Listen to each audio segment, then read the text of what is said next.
मुझे लगता है कि उन लोगों को आज यहाँ जरूर होना चाहिए था। और नया वर्ष है, आप लोगों के लिए एक मिनट का मेरा मैसेज आप लोगों को कि भाई देखिए, ऐसा है, नया साल है, नई उमंगें लेकर के आता है। हर आदमी अपने जीवन में कुछ ना कुछ बेहतर करना चाहता है और यहाँ उपस्थित सभी लोग किसी विशेष मकसद के साथ यहाँ उपस्थित हैं। तो उन सभी लोगों को मेरी तरफ से बहुत सारी ढेर सारी शुभकामनाएं, वो अपने जीवन में कुछ अच्छा कर पाए और उसमें हम लोग कुछ सहयोग कर पाए। ये हम लोगों के लिए बड़ी बात होगी और आप लोगों के जीवन में कुछ अच्छा हो जाए, ये हम लोगों की बड़ी खुशी की बात होगी। तो आप लोग नए जीवन की जो शुरुआत में एक तरह से कहिए कि ये जीवन हमारा जो होता है, ये जो ईयर्स निर्धारित होते हैं उसका एक अपना रोल होता है। जैसे कोई टास्क को लेकर के हम चल रहे हैं तो जीवन का जो वर्ष जो समाप्त होता है या जो वर्ष प्रारंभ होता है वह कुछ नए संदेशों को लेकर के आता है और उन्हीं लक्ष्यों को प्राप्त करने के लिए हम नए वर्ष में नई कर्मठता और ऊर्जा के साथ उस कार्य को पूरा करना चाहते हैं और उसके लिए फिर संघर्ष करते हैं। और उस संघर्ष के दरमियान हम लोगों को करने के बाद में एक परिणाम ये निकलता है कि जितना ही हमारा मेहनत होता है उतना हम लोगों को निष्कर्ष रूप में सक्सेस मिलती है। तो नए साल में है नया निश्चय कीजिए। कोई व्यक्ति परफेक्ट नहीं होता, हर व्यक्ति में कुछ ना कुछ कमियां होती हैं अपनी स्टडी को लेकर के या व्यक्तिगत जीवन को लेकर के, बहुत सारी ऐसी चीज़ें हैं। तो नए साल में ढेर सारी ऊर्जा, ढेर सारी उमंगों के साथ, ढेर सारी पॉजिटिविटी के साथ अपने कामों को शुरू करिए और जो गंदी बैड हैबिट्स हैं उसको कोशिश करिए कम करने की, है ना। और ना हम तो है भाई, हम तो बर्दाश्त कर ही लेंगे, लेकिन बहुत सारे ऐसे लोग हैं जो बर्दाश्त नहीं कर पाएंगे और वहीं तकरार आ जाएगी। तो हमें तो कोई दिक्कत ही नहीं है साहब, हम तो ऐसे परिंदे हैं कि हवा जिधर हो जाएगी उधर छूट जाएंगे।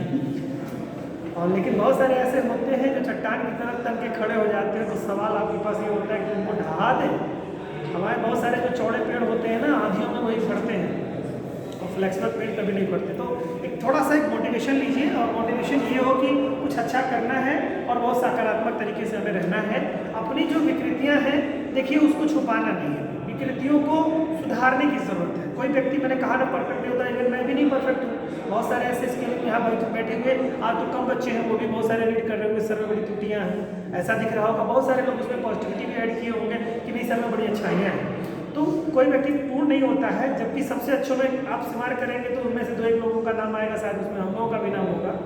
तो फिर भी उसमें त्रुटियाँ दिखती हैं। तो त्रुटियाँ और अच्छाइयों का एक कॉम्बिनेशन होता है व्यक्ति, और जीवन यही तो है जिसमें कुछ अच्छाइयाँ कुछ बुराइयाँ होती हैं। तो एक पॉजिटिविटी लीजिए, नई उमंगों नए जोश के साथ में खूब मेहनत करिए। जैसे आदरणीय मुख्यमंत्री महोदय की महत्वाकांक्षी जो प्लानिंग है, इसको हम लोग सार्थक कर ले जाएं। बिना आपके और बिना हमारे दोनों सहयोग के काम हो नहीं पाएगा।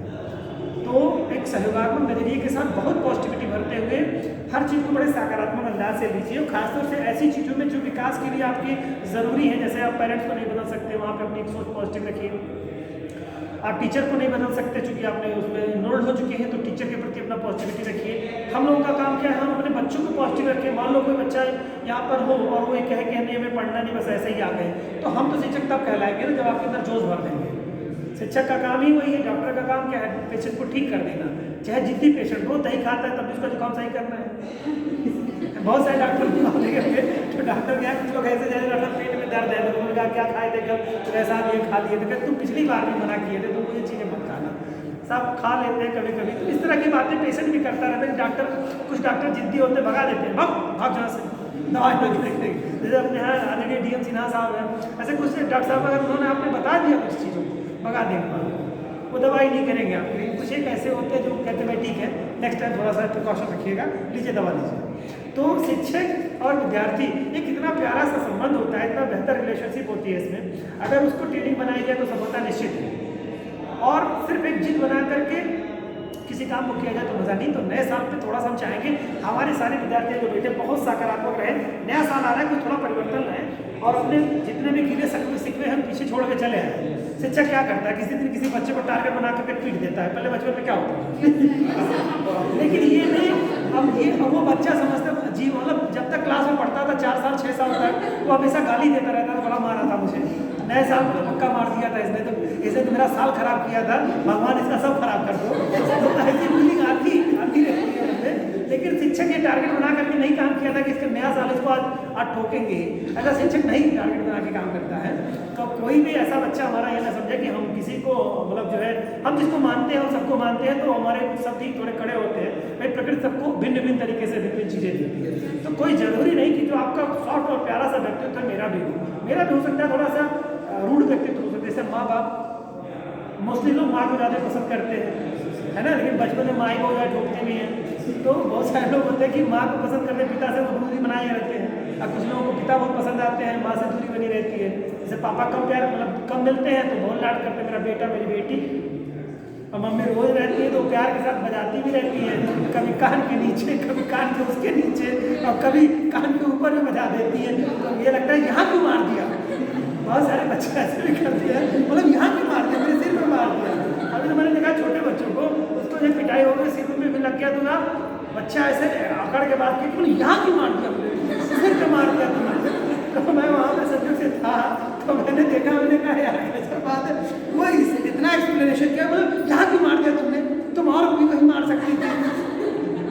तो मुझे लगा हाँ भाई बात तो सही है इसकी, आपको एक्सपीरियंस है। देखिए सारे शिक्षक तो वही है जिसके अंदर एक भरा हुआ भंडार हो, और ऐसा प्रकृति ने कुछ दिया ही है। तो मैं उस बच्चे का एक्सप्लेनेशन देख रहा था, मैंने कहा कितना ज्ञानी बच्चा है, कहाँ से बोलूँ, इतनी गलती ये नहीं देखा कि मुझे ये गलती नहीं करनी चाहिए। वो मार क्यों गया, कार्टून देख रहा था खाना खाते समय, और वही देखते पड़ा हुआ था, वही देखे पड़ा हुआ था कार्टून, तो मदर ने उनको ठोका। लेकिन वो ये नहीं माना कि मैं कार्टून नहीं देखूंगा और डिनर करूंगा, लेकिन उसने ये कहा यहाँ क्यों मारा, इसमें उसने लंबा चौड़ा 2 मिनट का एक्सप्लेनेशन दिया, यही मार देती हूँ तुम सिर में, जानती हो मेरे सिर में दर्द हो जाता है, वगैरह वगैरह की बातें। तो ऐसे ही जीवन में चीज़ें होती रहती हैं, तो कभी कोई परफेक्ट नहीं होता है।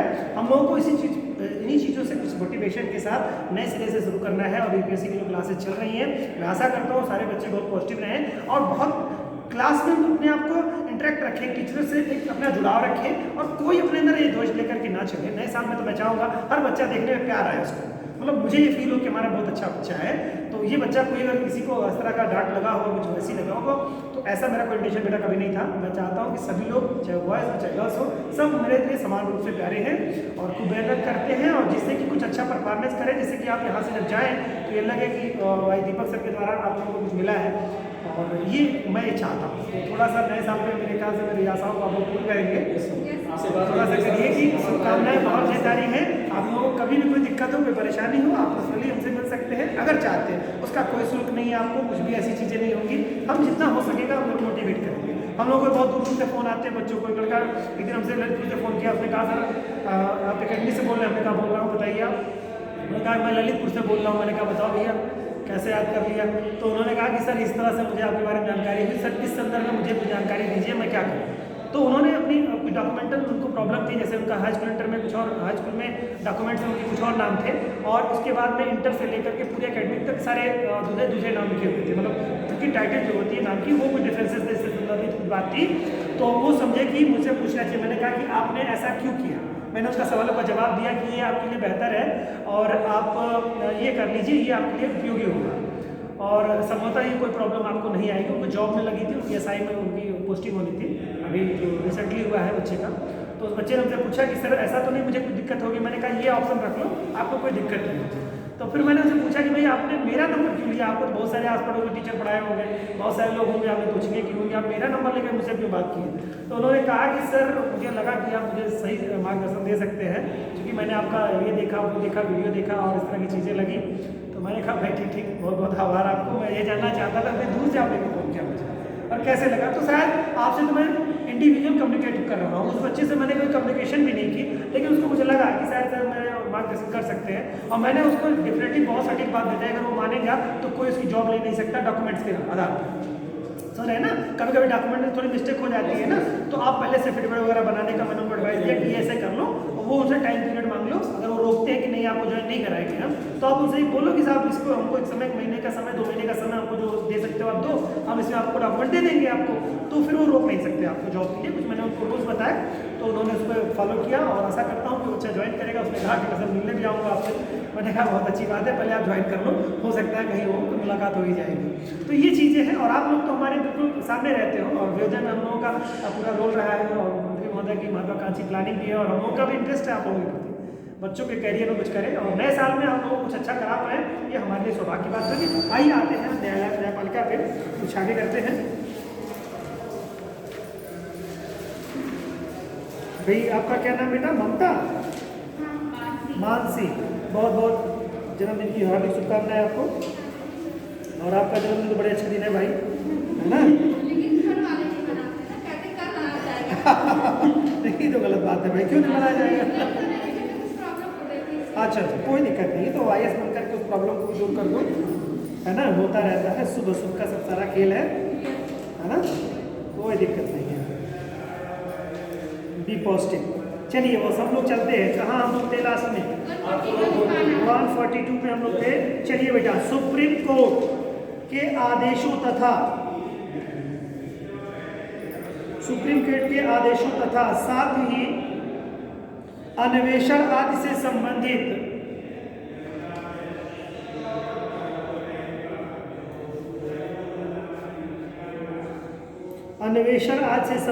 आदेशों का प्रवर्तन करना,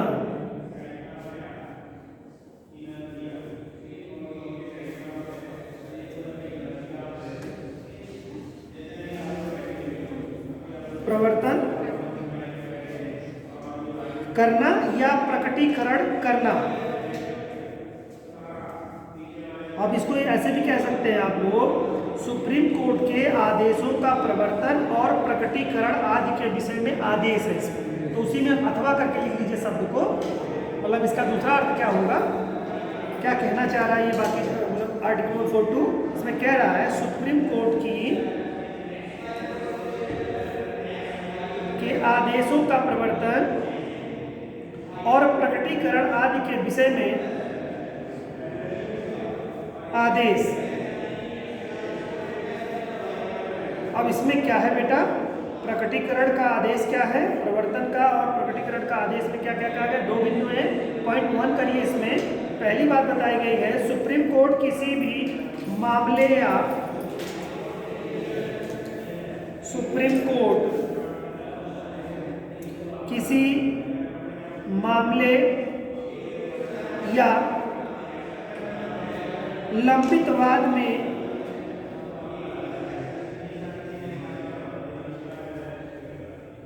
पूर्ण न्याय के लिए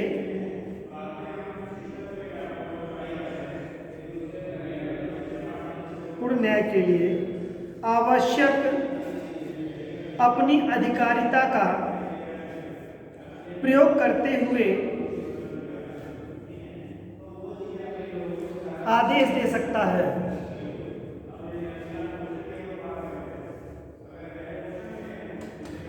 आदेश दे सकता है, ये पहला पॉइंट था। दूसरा इसी में है बेटा, संसद की इस संबंध में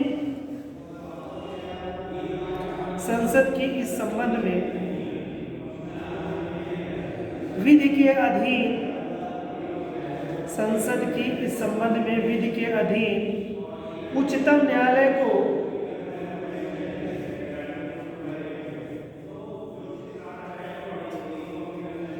किसी व्यक्ति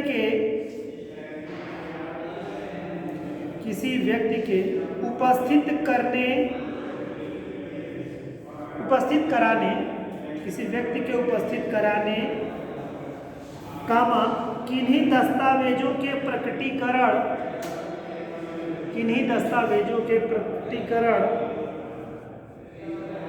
या अपने किसी अवमानना के अन्वेषण करने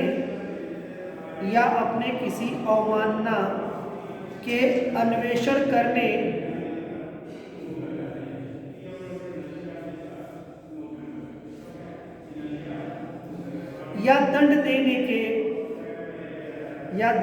के प्रयोजन के लिए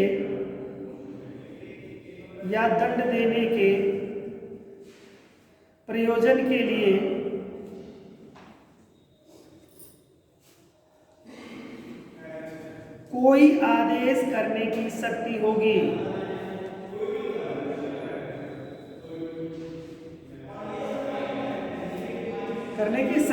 और अगला आर्टिकल बड़ा महत्वपूर्ण है, आर्टिकल 143, जो कि कहता है राष्ट्रपति की सुप्रीम कोर्ट से परामर्श लेने की शक्ति के बारे में है। नोट करें बच्चों, आर्टिकल 143 सुप्रीम कोर्ट से राष्ट्रपति की परामर्श करने की शक्ति, परामर्श करने की शक्ति।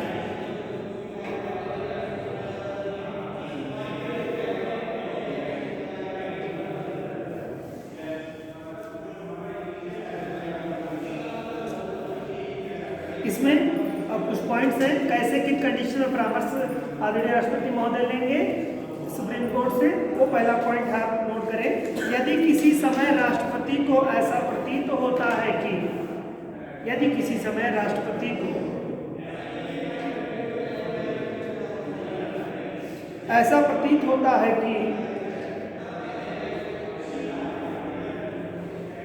कि किसी व्यापक विधि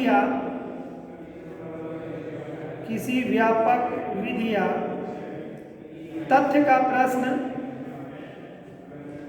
है,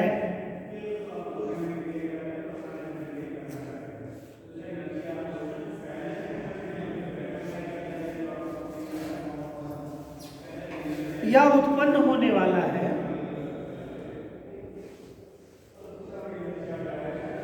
तथा वह सुप्रीम कोर्ट से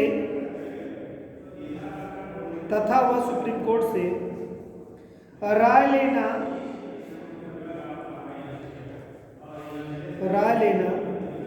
समीचीन समझता है, जरूरी समझता है, एक तरह से कहिए,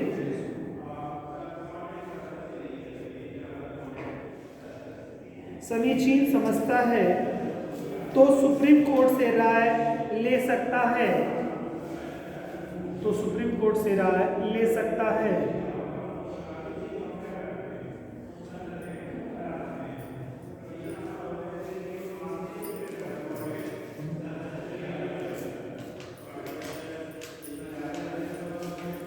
तथा, उसी में आगे करिएगा, तथा सुप्रीम कोर्ट उस पर अपनी राय देगा, यानी सुप्रीम कोर्ट मना नहीं कर सकता कि हम राय नहीं देंगे, हम सुप्रीम कोर्ट को अपनी राय देनी होगी।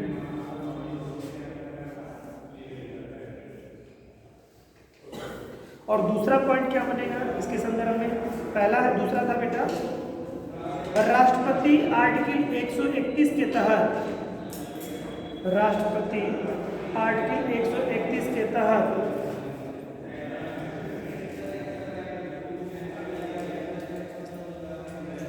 परतुक में किसी बात के होते हुए भी, किसी बात के होते हुए भी इस प्रकार के विवाद को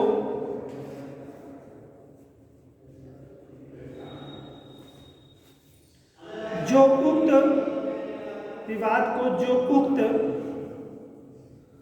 परतुक में वर्णित है,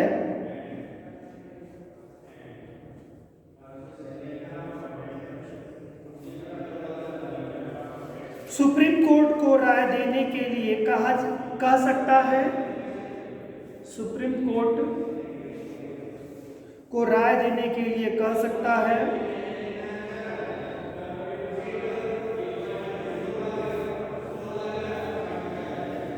तथा सुप्रीम कोर्ट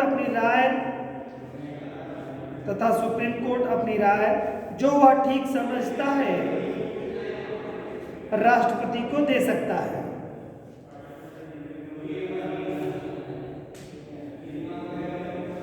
ठीक है, राष्ट्रपति को दे सकता है।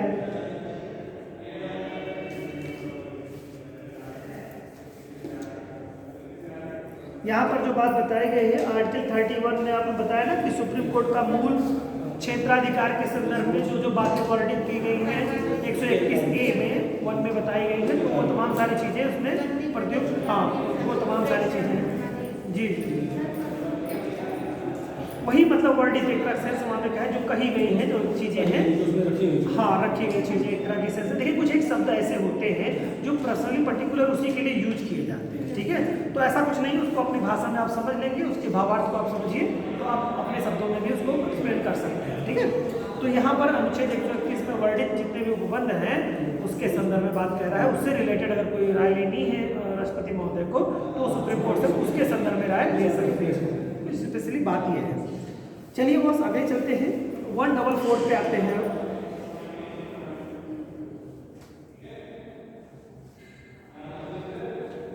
तो ये हो गया ना, 4343 हो गया। राष्ट्रपति की उच्चतम न्यायालय से सलाह करने की शक्ति, ठीक है, परामर्श करने की शक्ति, सलाह करने की शक्ति।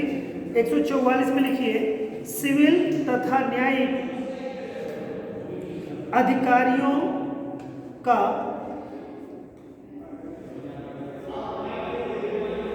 सिविल तथा न्यायिक अधिकारियों का उच्चतम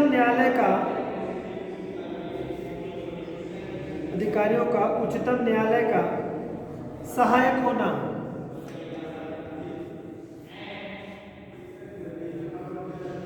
इसका क्या मतलब हुआ, इसका दूसरा अर्थ लिख लिया, अथवा मतलब या और करके लिखिए इसको। इसका अर्थ क्या हुआ, भारत के राज्य क्षेत्र के सभी, देखिए जो संवैधानिक लैंग्वेज है कहीं कहीं बड़ी क्लिष्ट है, तो इस नाते मैं आपको उसका एक्सप्लेन भी कर दे रहा हूँ कि जिससे कि आपको समझ में आ जाए अच्छी तरीके से। भारत के राज्य क्षेत्र के सभी सिविल और न्यायिक प्राधिकारी सुप्रीम कोर्ट की सलाह में कार्य करेंगे।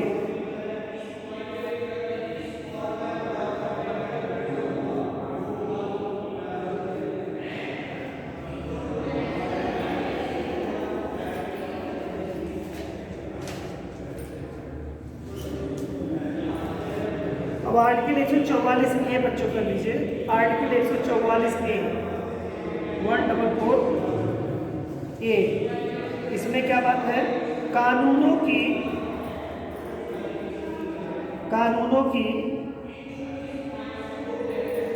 संवैधानिक वैधता से जुड़े प्रश्नों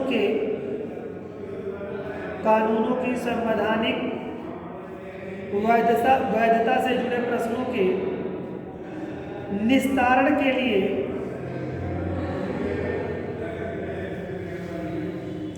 विस्तारण के लिए, नॉट निस्तारण नहीं, विस्तारण और विस्तृत करने के लिए, विस्तारण के लिए विशेष प्रावधान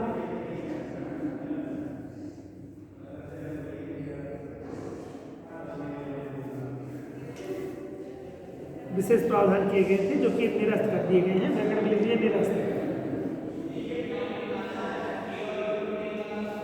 आर्टिकल 145 बच्चों,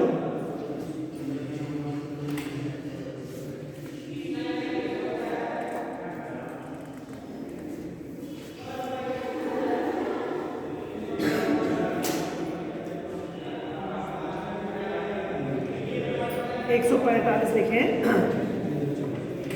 न्यायालय के नियम इत्यादि, इसमें है न्यायालय के नियम इत्यादि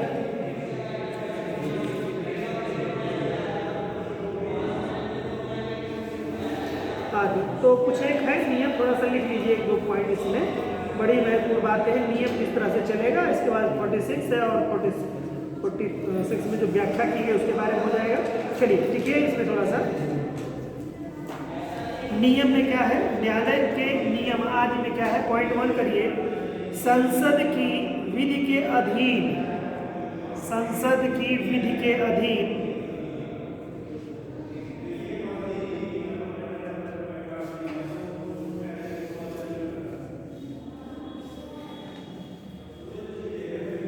उच्चतम न्यायालय समय समय पर संसद की विधि के अधीन सुप्रीम कोर्ट यानी उच्चतम न्यायालय समय समय पर राष्ट्रपति के अनुमोदन से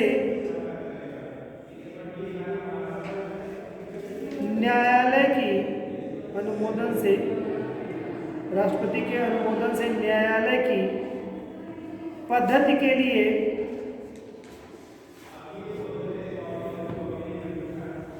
नियम बना सकेगा,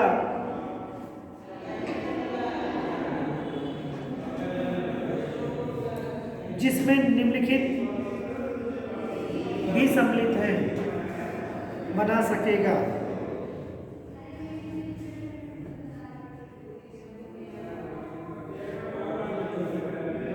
यानी कि कहिए कि संसद की वह शक्ति जो न्यायालय को कानून बनाने के लिए दी गई है वो इस आर्टिकल में रखा गया।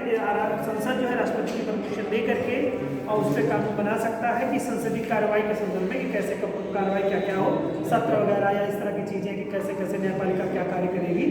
क्योंकि न्यायपालिका जो है वो तो केवल विधि की व्याख्या करने का कार्य होता है, तो सिस्टम बनाने वाला कार्य जो कार्यपालिका बॉडी है आपकी एक तरह से विधायिका कानून बनाएगी कि इस तरह। अब न्यायपालिका ऐसे देखिए, जैसे समय समय में आप देखते हैं कि फास्ट ट्रैक कोर्ट बैठा दी जाती है, तो फास्ट ट्रैक कोर्ट वगैरह बैठाने का कुछ प्रावधान तो हाई कोर्ट ने, सुप्रीम कोर्ट हाई कोर्ट ने आदेश दे दिया कि आप फास्ट ट्रैक कोर्ट बनाओ, तो उसकी जो क्रिया पद्धति है तो सरकारें भी चाहती है कि भाई ढेर सारे मुकदमे हैं, इस तरह की विवाद है, तो उनको कैसे किया जाए, तो कुछ ऐसे परिवार न्यायालय की स्थापना कर देना है ना, तो उसमें क्या होता है फटाफट कार्रवाई दे करके कि मतलब जिससे न्यायालय का कार्यभार कम हो जाए।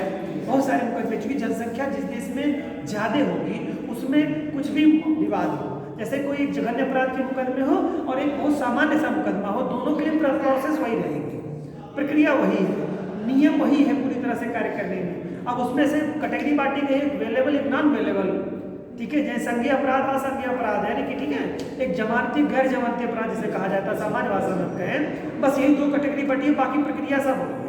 यानी कि जितने भी असंज्ञेय अपराध आते हैं, जैसे जो कि जैसे एक तरह से जमानती, जैसे कुछ में आपने हत्या कर दी, डकैती कर ली, रेप कर लिए, इस तरह के जो बड़े बड़े अपराध हैं इनमें कोई जमानत नहीं होती है, व्यक्ति को तुरंत पकड़ा जाएगा और उसको जेल में रखा जाएगा और फिर उसके बाद कार्रवाई होगी। जब कोर्ट परमिशन देगा कि नहीं इसको जेल में रखना ठीक नहीं है, तभी वो व्यक्ति बाहर आ सकता है। ये आपका नॉन अवेलेबल है, गैर जमानती जिसे कहा जाता है, ठीक है। और एक जमानती होता है जिसमें अब जमानती में बहुत सारे केसेस आ जाएंगे उसमें, ठीक है, बहुत सारे केसेस हैं, तो उसमें क्या होगा कि बेसिक जो लड़ाई झगड़े के मैटर हैं या कुछ भी बेसिक जो आपका मतलब मुकदमा होता है उससे लेकर के और बड़े अपराध तक के, बड़े अपराध का मतलब कि जिस जो अवेलेबल हो वहां तक का बड़ा अपराध, ये सारी की प्रक्रिया एक ही होगी। और नॉन अवेलेबल जैसे है उसमें मान लो आपने नॉन अवेलेबल में छोटा अपराध किया है या आरबीआई का बैंक का लॉकर तोड़ दिया है, दोनों मतलब आपने एक चोरी कर ली है, आरबीआई का लॉकर तोड़ करके चोरी कर ली है, तो चाहे मतलब अरबों खरबों की चोरी कर दीजिए, चाहे छोटी चोरी करिए, उसके लिए जो प्रावधान यानी कि नॉन गैर जमानती जो है उनके लिए प्रक्रिया वही रहेगी। कहने का मतलब पूरा प्रोसेस उसी रूप में आपको करना होगा, ठीक है। तो इससे न्यायपालिका के कार्य बहुत ज़्यादा बढ़ जाते हैं। मान लो इन दो भाइयों ने आपस में झगड़ा कर लिया, पुलिस पकड़ के ले गए, कोई आपस में सुलह करने वाले नहीं, तो मुकदमा होगा उसमें। और दो लोगों ने अपने आपसी रंजिश के लिए हत्याएं तक की स्थिति वाले, उनमें भी सामान्य हत्या हुई नहीं, लड़ाई हुई और सामान्य मुकदमे वैसे ही चले गए, तो मतलब प्रक्रिया बड़ी जटिल है। इस नाते जटिल बनाया गया है इसको कि मतलब कोई अपात्र छूट ना जाए, लेकिन ये थोड़ा कठिन प्रोसेस हो जाता है। इस नाते चाहते न्यायपालिका समय समय पर कुछ इस तरह के कानून नियम बनाती रहती है, बहुत सारी सुविधाएं देती रहती है। उसकी तरह से संसद की कार्रवाई के लिए कौन कौन सा नियम क्या क्या सिस्टम बनेगा वो भी सरकारें अपना कानून सुधार के बना सकती है, कैसे प्रक्रिया होगी, या न्यायपालिका में कितने न्यायाधीशों की जरूरत है, तमाम सारे ऐसे ये न्यायाधीश नहीं करेंगे ना, ये तो करेंगे विधि निर्माण इकाई है वो अपना सिस्टम बनाएगी। मान लो उसको लगता है कि एक कोर्ट जैसे कि बनाना है उसको, जैसे मान लो उत्तर प्रदेश को ले लो, उत्तर प्रदेश में क्या है बड़ा जनपद है, 75 जिलों का जनपद है, अब एक हाई कोर्ट है, अब उसको दूसरा हाई कोर्ट भी बनाना है, तीसरा भी बनाना चाह रहा है तीसरा हाई कोर्ट, तो ये क्या सरकार नीति बनाएगी ना, फिर उसके हिसाब से निर्धारित करेगी कि नहीं इसमें ये बड़ा होने के बाद इसमें 3 इसके वो कर दिए जाए। बस अरे कभी क्या अभी जैसे इलाहाबाद की खंडपीठ जो लखनऊ बैठती है, जो पश्चिमी उत्तर प्रदेश के बहुत सारे मुकदमे हैं वो यही देखे जाते हैं, जो पश्चिमी उत्तर प्रदेश के लोगों को जाने में दिक्कतें या दूर का सामना करना पड़ता है। उसी तरह से नीतियां जो है न्यायपालिका के कार्यों को संचालित करने के लिए नीतियां बनाएगी वो संसद बनाएगी, कुल मिला के मोटी मोटी बात ये है, ठीक है। वही है आठवीं न्यायालय के नियम में। तो पहला आपने देख लिया इसमें से, उसमें थोड़ा 2-1 पॉइंट इसमें लिख लीजिए जरा, मैं कुछ लिखा दूँ। पहला पॉइंट है उस न्यायालय विधि व्यवसाय करने वालों को, उस न्यायालय विधि व्यवसाय करने वालों के संबंध में नियम, उस न्यायालय विधि व्यवसाय करने वालों के संबंध में नियम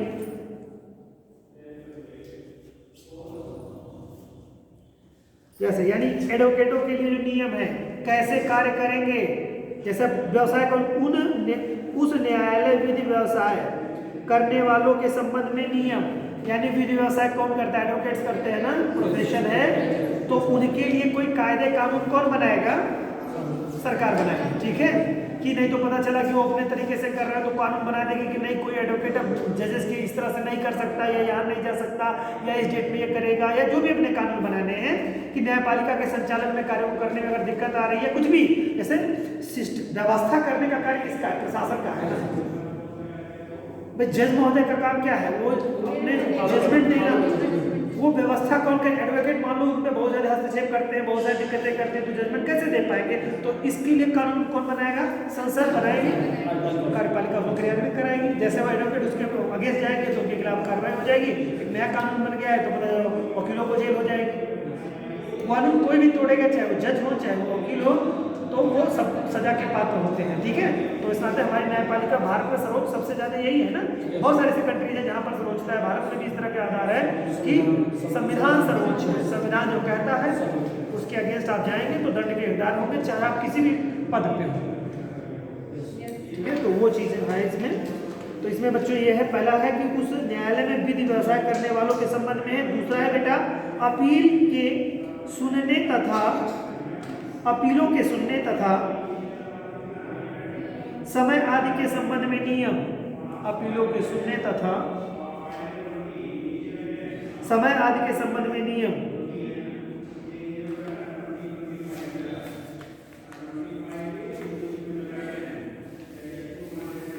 न्यायालयों के खर्चों तथा फीसों के संबंध में नियम। न्यायालयों के खर्चों तथा फीसों के संबंध में नियम।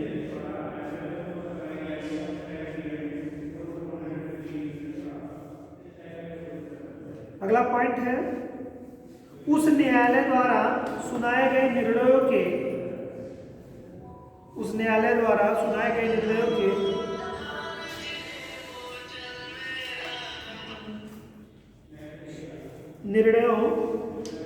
उस न्यायालय द्वारा सुनाए गए निर्णयों के पुनरावलोकन की प्रक्रिया के बारे में नियम। उस न्यायालय द्वारा सुनाए गए निर्णयों के पुनरावलोकन की प्रक्रिया के बारे में नियम।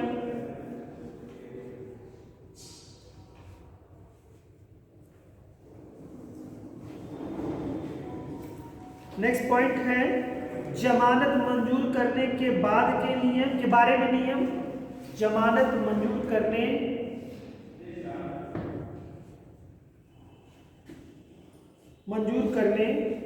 के बारे में नियम। जैसे कुछ अपराधों में बनाने के नियम, कुछ अपराध सरकार कानून बना देती है समय समय पर कि कुछ इस तरह के कानून है, इस तरह का कोई उपद्रव करेगा या जो भी किसी केस में तो गैर जमानती वो होंगे, अपराध होंगे, तो सरकारी कानून बनाती है कि इन मुकदमे में सामान्य लोगों को नहीं होगी। जैसे अभी इस उत्तर प्रदेश सरकार को देखिए, इस तरह लॉ एंड ऑर्डर को लेकर के क्या है, कुछ कड़े कानून बना दिए गए कि कोई सार्वजनिक संपत्ति या राष्ट्रीय संपत्ति को हानि करेगा तो उसमें राष्ट्रद्रोह का मुकदमा भी दायर करेगा। अब जबकि ये एक मतलब बहुत बड़ा अपराध होने की स्थिति में होता था। हाँ, तो अब ये इस तरह के कठोर नियम, यानी कि अब पहले ये जो क्रियाशील नहीं था या इस तरह के कानून नहीं थे, और ज़्यादा एक्टिव कानून तो बनाया किसने? कार्यपालिका ने बना दिया, यानी विधायिका, हाँ, विधानमंडलों के द्वारा अपना पेश किया। ये सरकार भी बना सकती है, नीतियाँ बनाने का कारण न्यायपालिका से संबंधित नीतियाँ जो बनाई जा रही हैं वो सारे काम यहाँ हो रहे हैं इसी आर्टिकल के तहत। हो गया। अगला पॉइंट है अपीलों के संक्षिप्तीकरण करने संबंधी नियम। अपीलों के संक्षिप्तीकरण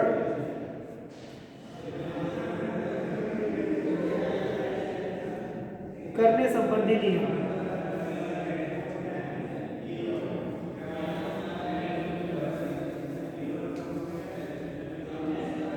ये है, कुछ ही मोटी बातें थी, बस इतना ही रहने दीजिए इसमें। अब अगला करते हैं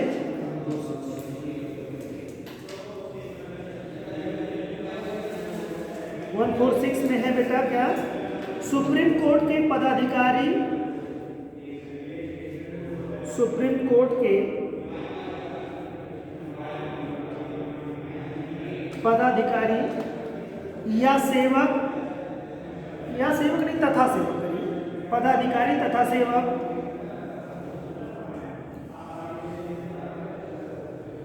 एवं व्यय इत्यादि इसके संदर्भ में है, इसकी थोड़ी डिटेल कर लेते हैं। पदाधिकारी तथा सेवक योग व्यय इत्यादि के संबंध में बात है इसमें। अब इसकी डिटेल करते हैं थोड़ा सा। देखिए इसमें सुप्रीम कोर्ट के अधिकारी सेवक तथा सुप्रीम कोर्ट के अधिकारी सेवक तथा व्यय एवं आय सेवक तथा व्यय एवं आय सुप्रीम कोर्ट के सभी अधिकारियों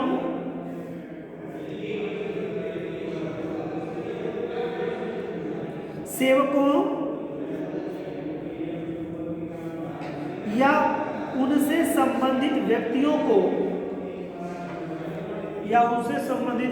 को देय होगी।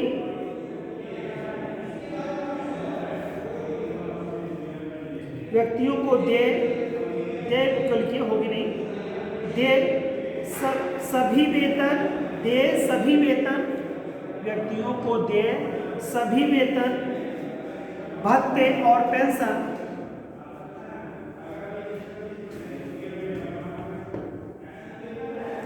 भारत की संचित निधि पर भारित होंगे। भारत की संचित निधि पर भारित होंगे और उस न्यायालय द्वारा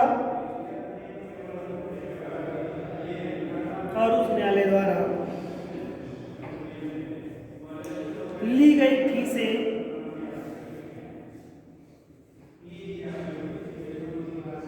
और अन्य धनराशियां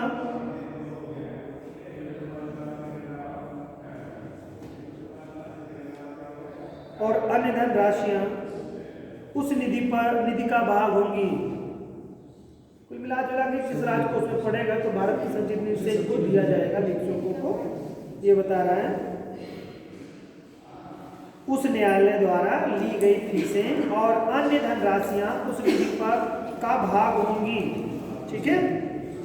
और आर्टिकल 147 जो कहता है वो क्या कहता है?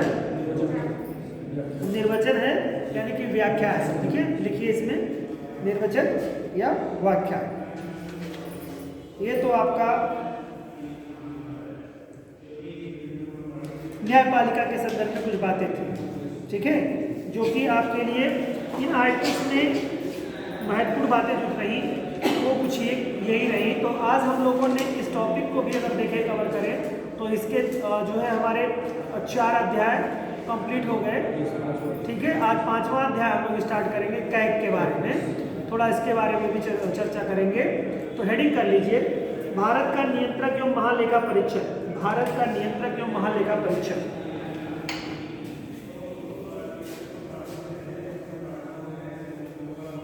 भारत का नियंत्रक एवं महालेखा परीक्षक ये क्या होता है तो बता पाएगा? सरकार की जो निधियाँ होती हैं या फिर सरकार का जो बजट होता है उस पर लेखा जोखा का नियंत्रण रखता है। जैसे सरकार की निधियों या संचित निधियों अभिभाव होता है, जैसे लोक लेखा निधि सबका ये अभिभाव होता है, संरक्षण कार्य करता है। इसको बताइए आसान शब्दों में इसे समझ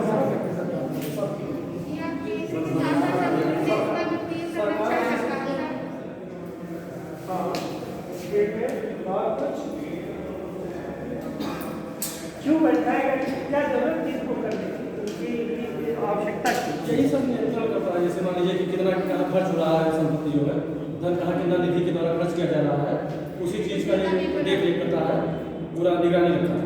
मतलब मैं समझ नहीं पाया ठीक से। आप सही है लेकिन मैं समझ नहीं, और स्पष्ट सरल भाषा का उपयोग करिए।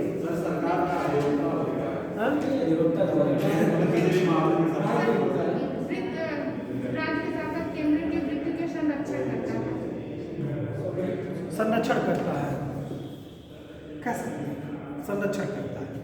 और हाँ, कहाँ कितना खर्च हो रहा है, जैसे किस निधि के माध्यम से कितना पैसा संरक्षण का मतलब वही हो गया कि मतलब एक संरक्षण करता है, यानी कि कहिए कि मुनीब जी भारत सरकार के मुनीब जी हैं और ये बताते रहते साहब कहाँ क्या खर्च हो। अब ये रखते क्यों हैं, ये रखे क्यों गए हैं? इधर उधर कुछ होने ना पाए। और बीच वित्त कार्य करते हैं, वित्त देखिए का समझौता केंद्र और कराते राज्यों के मध्य में जो हैं, वित्त का समझौता कराते हैं हिस्सा क्या है, डिस्ट्रीब्यूट होता है। वो भी जैसे मान लो कैसे कहा जाए कि आपके साथ नाइंसाफी नहीं हुई, Yes. आप कह भी सकते हैं कोई स्टेट है तो नाइंसाफी आपके साथ हो गई, तो या ये भी कह सकते हैं कि इसके सरकार डायरेक्टली अपने हाथों से कोई कार्य करेगी तो दिक्कतें आप महसूस कर सकते हो उसको। तो एक ऐसा व्यक्ति रख दिया गया है जो संसद को, यानी कि बाकी कार्यपालिका में आप जानते हैं 50% मेंबर ही काम करते हैं, और उसमें से भी आप देखें तो मात्र 20-25 मिनिस्टर्स ही जो कैबिनेट स्तर के लोग होते हैं, वही सारी नीतियों का भी मंत्रिमंडल जो आप देखेंगे मंत्रिपरिषद में मंत्रिमंडल ही पूरा रोल अदा कर देता है ना। मंत्रिमंडल में यानी कि जो कैबिनेट मंत्री होते हैं वो मंत्रिमंडल आपको कहा जाता है, वो मंत्रिमंडल के मूल रूप से होते हैं। मंत्रिपरिषद में सारे तीनों मंत्री आपके आ जाते हैं। तो इसमें जो कैबिनेट मंत्रियों का जो समूह होता है मूल रूप से वो ही नीतियां बनाता है, तो वो तो बड़े लिमिटेड है, यानी 20-22-25 लोग ही सारा काम कर देते हैं। तो 20-22 लोगों में पूरी नीतियां हो जाती है, तो बाकी लोगों को पता कैसे चलेगा? ऐसा तो नहीं गमन कर लिया हो। आप सुनते हैं बड़े बड़े मिनिस्टरों के बारे में, सुनता है कि इतना अरब के रुपए का घोटाला हो गया, इतना खा लिए उतना पी लिए, उस तरह की चीज़ें जब जांचें चलती हैं तो ये रिपोर्ट देता है कि सरकार ने किस चीज़ के लिए कितनी निधि का प्रयोग किया था और किस निधि में कितना खर्च हुआ और कितना एक तरह से कहिए कि संचित निधि में कितना पैसा बचा हुआ है, तमाम सारा एक तरह से लेखा जोखा जो वित्तीय होता है ये संसद के पटल पे रखता है। और संसद के जब पटल पे रखता है तो पूरा देश देख रहा होता है, सदन के मेंबर्स के बीच में बातें सार्वजनिक की जाती हैं कि साहब इस कार्य के लिए इतना पैसा हुआ था और इनका हिसाब किताब इस तरह का है। राष्ट्रपति को समझ भी लगता है। हाँ, कोई भाई किसके पास रखेंगे? किसी जो आपके सबसे सर्वोच्च होंगे तो कार्यपालिका का प्रधान कर, तो जो है उन्हीं के सामने तो आप रखेंगे, तो उनके सम्मुख आप उसको रखेंगे, तो बाकी जब रखेंगे तो सब लोग देखेंगे, यानी बाकी के जो हमारे 550 मेंबर जो अधिकतम संख्या हमारी है वो लोग बाकी जब 20 ही लोग करते हैं नीति बनाते हैं तो बाकी लोग जानेंगे कैसे क्या होगा। तो इस नाते उसके माध्यम से पता चलता है और भारत की जनता भी इस माध्यम से जान पाती है कि क्या है। तो धन का पूरी तरह से कहिए राष्ट्रीय धन का संरक्षण करने की इकाई के रूप में इनको रखा गया है। और जिससे कि जैसे बैंकों में आप देखते हैं ऑडिट करते हैं लोग, ठीक है, प्रत्येक वर्ष बैंकों का लेखा जोखा चेक किया जाता है कि भाई कितना जमा हुआ, कितना उन्होंने लोन दिया और तमाम सारे कितने भी उसका एक तरह से कहिए वित्तीय वर्ष का लेखा जोखा रखने का जो कार्य करते हैं। इसी तरह आप लोग बैंकों में जाते होंगे खासतौर से मार्च के महीने में, तो 1-2 दिन आपकी प्रभावित हो जाती है और बताया जाता है कि अभी आज सेवा नहीं होगी, ऑडिटर लोग आए हैं, ऑडिट लोग आए हैं। हाँ, तो मार्च में महीने में जो होता है नहीं, जैसे वो तो डेट जैसे वो चलता है ना, ये तो वित्तीय वर्ष बता रहे हैं आप लोग, 1 अप्रैल से स्टार्ट होता है 30 अप्रैल, तो इसका जो लेखा जोखा होता है उसको रखा जाता है, यानी हिसाब किताब एक तरह से कहिए। तो बैंकों के हिसाब किताब होते हैं, यहाँ पर क्या भारत सरकार के हिसाब किताब होते हैं। और इसके अलावा इनका जो काम है कि राज्यों और केंद्र के मध्य में एक बढ़िया सामंजस्य बनावे और धन के बंटवारे को लेकर के कोई दिक्कत ना होने पावे, और जो मानक है, जो नियम है, उसके तहत सारी चीज़ों को क्रियान्वित कराया जाए। तो ये कुल विषय इतना संक्षिप्त में था, बाकी डिटेल हम लोग करते हैं तो देखते हैं। इसमें से कुछ एक पॉइंट्स लिख लीजिए इसमें। भारत का नियंत्रक जो महालेखा परीक्षक, इसमें करिए आर्टिकल ये जानते हैं आप लोग 148 से लेकर के 151 तक है, तो एक आध पॉइंट इसमें हम लोग कर लेते हैं। भारत के नियंत्रक महालेखा परीक्षक की नियुक्ति कौन करता है? आदरणीय राष्ट्रपति महोदय करते हैं या राष्ट्रपति महोदय करते हैं? नहीं बेटा, ऐसे नहीं होता है, वही तो ये संस्कार हो गए ना। आप राष्ट्रपति महोदय का नाम सुनेंगे तो महामहिम, तो आप कहिए कि चलिए वैसे हो गया, तो मान लिया तो ये गलत हो जाएगी ना जो चीज़ें हैं। तो बस आज इतना ही करते हैं, फिर कल इसको हम लोग फाइनल कर लेंगे, है ना? ठीक है, ओके, थैंक यू।